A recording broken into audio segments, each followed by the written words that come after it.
कहाँ से आए तुम्हारे पास? अगर मैं ये कहूँ कि मैं एक बहुत बड़ी कंपनी का बॉस हूँ और ये पैसे मेरे लिए कुछ नहीं, तो क्या तुम मेरा यकीन करोगे?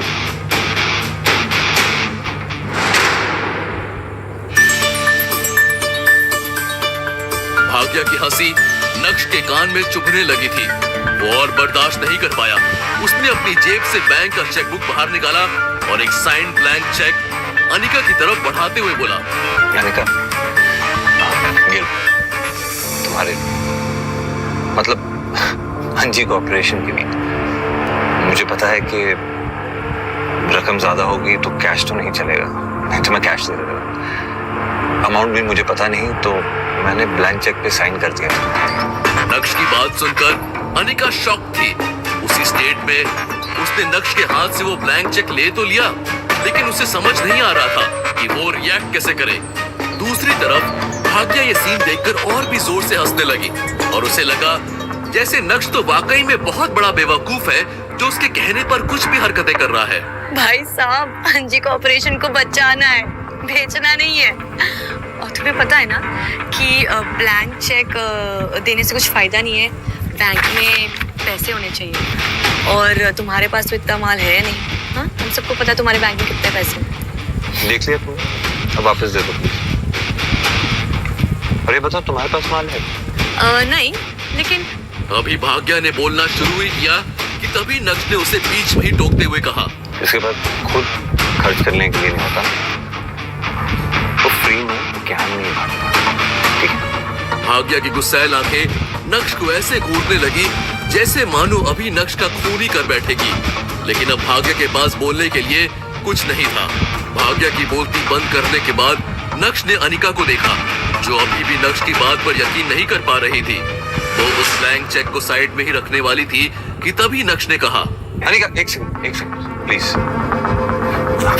अगर तुम चाहो तो नेट बैंकिंग में मेरे अकाउंट में चेक कर सकती हो कि मेरे पास पैसे है कि नहीं। अनिका भी नक्श की बात पर भरोसा करना चाहती थी, लेकिन वो भरोसा नहीं कर पा रही थी क्योंकि नक्श के पास कोई जॉब ही नहीं थी। पूरे दिन तो नक्श घर में बैठा रहता है, घर के सारे काम करता है। आज अचानक से वो आया और उसने ब्लैंक चेक देते हुए कहा कि अंजी कॉर्पोरेशन को बचा लो। अगर अनिका की जगह कोई भी होता तो उसके लिए भी नक्श की बात पर यकीन करना उतना ही डिफिकल्ट होता जितना अभी अनिका को हो रहा था। वैसे तो नक्श ने भाग्या का मुंह बंद करवा दिया था, लेकिन अभी इस टॉपिक पर भाग्या को लगा कि वो नक्श को दबा सकती है। दीदी, ये आपको चेक करने भूल ही रहा था, आप चेक कर लीजिए ना, उसके सेटिस्फैक्शन के लिए। और हम सबको पता है उसके अकाउंट में कितने ही पैसे होंगे, 2 रुपए। अब हर तरफ से अनिका को प्रेशर फील हो रहा था। अनिका ने एक बार फिर से नक्श की ओर देखते हुए कहा, नक्श, तुम सच में चाहती हो कि मैं तुम्हारा बैंक अकाउंट चेक करूं? हाँ, मैं सच में चाहता हूँ कि तुम्हारा बैंक अकाउंट चेक, क्योंकि मैं तुमसे कभी झूठ बोलूंगा नहीं। अनिका से ज्यादा तो भाग्या एक्साइटेड दिख रही थी। तुम क्या लैपटॉप के अंदर ही घुस जाओगी क्या? बैठ जाओ आराम से, और देख लिया ना, बैठो।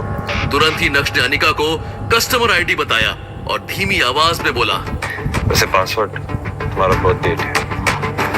पासवर्ड एंटर करने के बाद जैसे ही बैंक की साइट ने उस अकाउंट का बैलेंस दिखाया, वैसे ही अनिका के तोते उड़ गए। उस अकाउंट में पूरे 5 करोड़ रुपए थे। जब भाग्य की नजर लैपटॉप स्क्रीन पर गई तो उसका मुंह भी खुला का खुला रह गया था। ये कैसे हो सकता है? How is this possible? कहते हुए भाग्या पूरी तरह से शॉक नजर आ रही थी। इसी बीच चित्रा भी घर आ गई और जब उसने ये सिचुएशन देखी तो वो तुरंत ही बोली, क्या हो गया? भाग्या केम छो? શું કરે છે? भाग्या ने तुरंत ही चित्रा का ध्यान लैपटॉप स्क्रीन की तरफ बढ़ाया और जब चित्रा की नजर भी 5 करोड़ पर पड़ी तो वो भी पूरी तरह से स्टंट थी। तुम्हारे पास इतने पैसे कहाँ से आए? हाँ, वो नक्श ने दिए।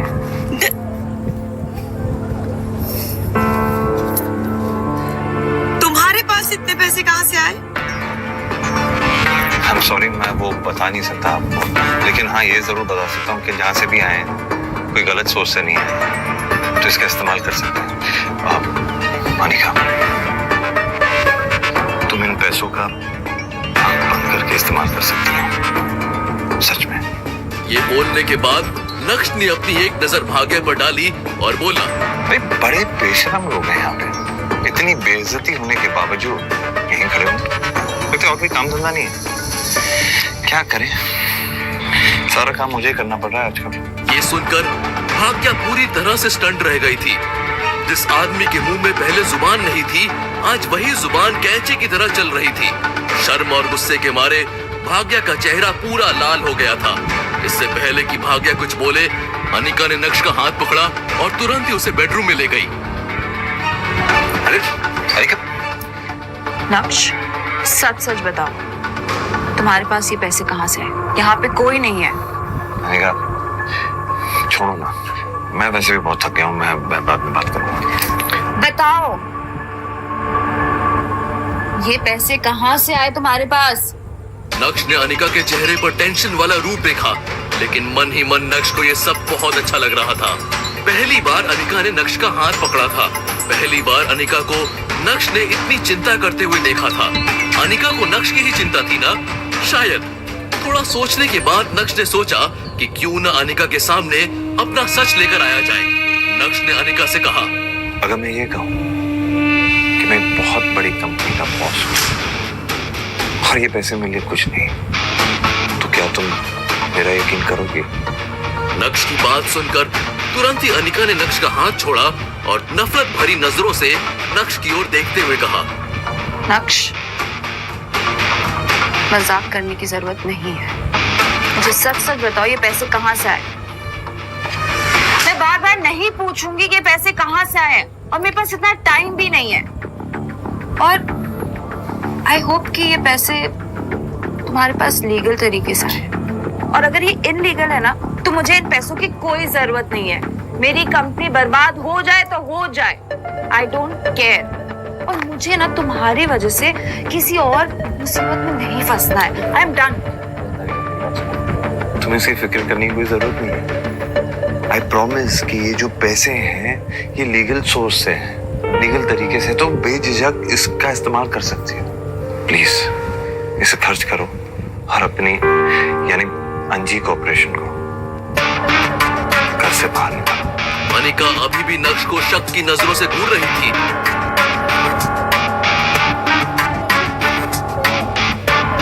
ठीक है, मैं तुम पे भरोसा कर रही हूँ, और तुम भी चिंता मत करो, मैं तुम्हें पैसे जल्दी लौटा दूंगी, जितनी जल्दी हो सकेगी उतनी जल्दी। ओके,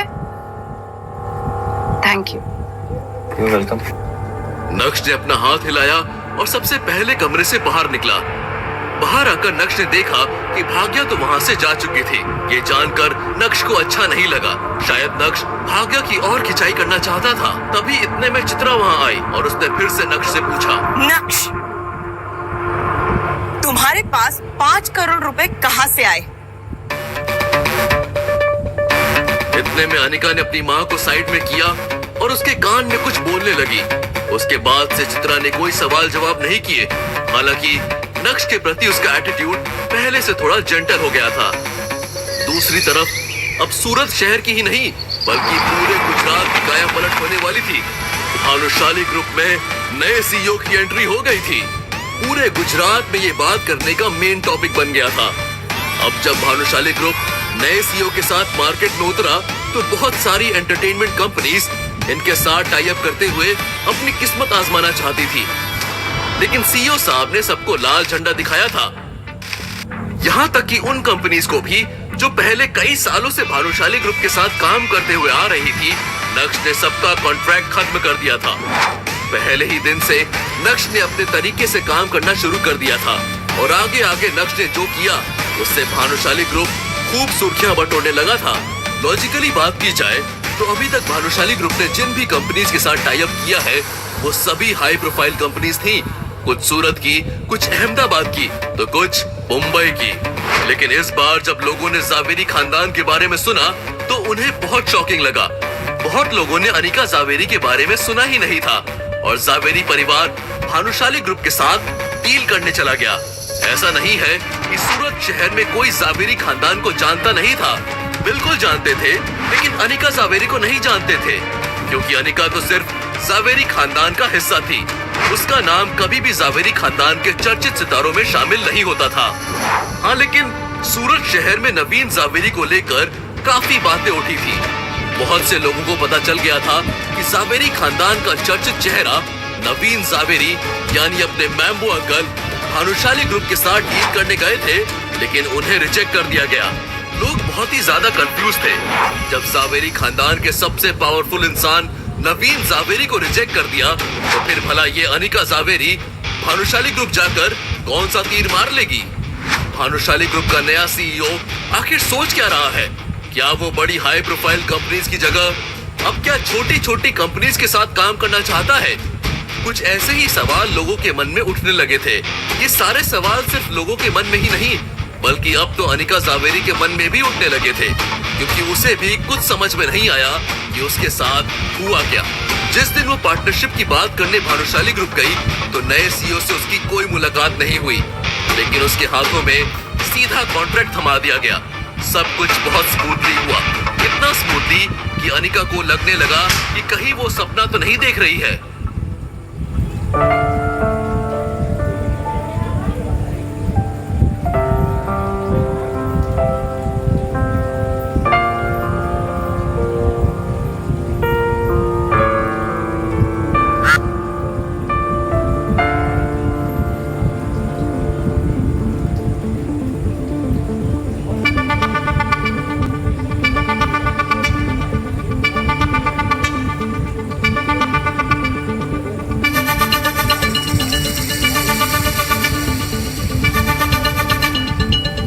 शहर का सबसे लग्जरियस होटल प्राइम स्टार को जावेरी खानदान ने पूरे दिन और पूरे रात के लिए बुक कर डाला था।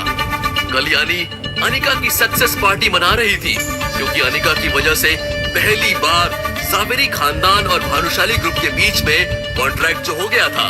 कल्याणी ने जावेरी खानदान के सभी लोगों को इस पार्टी में आने के लिए कहा, और भला कल्याणी की बात को कोई कैसे टाल सकता था? प्राइम स्टार के बैंक्वेट हॉल में सबकी नजर बस अनिका पर ही अटकी हुई थी। नक्श अनिका के पीछे पीछे घूम रहा था। वाकई में अनिका सेंटर ऑफ अटेंशन के साथ साथ सेंटर ऑफ अट्रैक्शन भी बन गई थी। उसने जो जावेरी खानदान के लिए किया वो बहुत ही बड़ा कंट्रीब्यूशन था, और इस सेलिब्रेशन की मुख्य हकदार भी वही थी।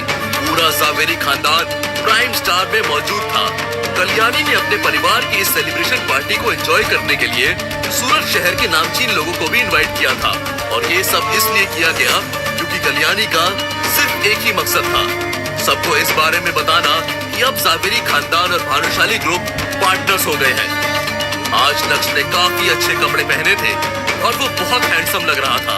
अभी नक्श चेयर पर बैठने ही वाला था, तभी उसे एक कड़क आवाज सुनाई दी। अरे भाई हटो! किसकी थी वो आवाज? क्या इस सेलिब्रेशन पार्टी में नक्श की बेइज्जती होने वाली थी? अगर हाँ, तो वो कौन करने वाला था? क्या अनिका नक्श की साइड लेगी, या फिर घमंड के मारे अनिका नक्श की तरफ देखेगी भी नहीं? अगर ऐसा हुआ तो फिर नक्श क्या करेगा? क्या नक्श भानुशाली ग्रुप और जावेरी खानदान के बीच का कॉन्ट्रैक्ट खत्म कर देगा, या फिर नक्श अपनी दूसरी चाल चलेगा? जानने के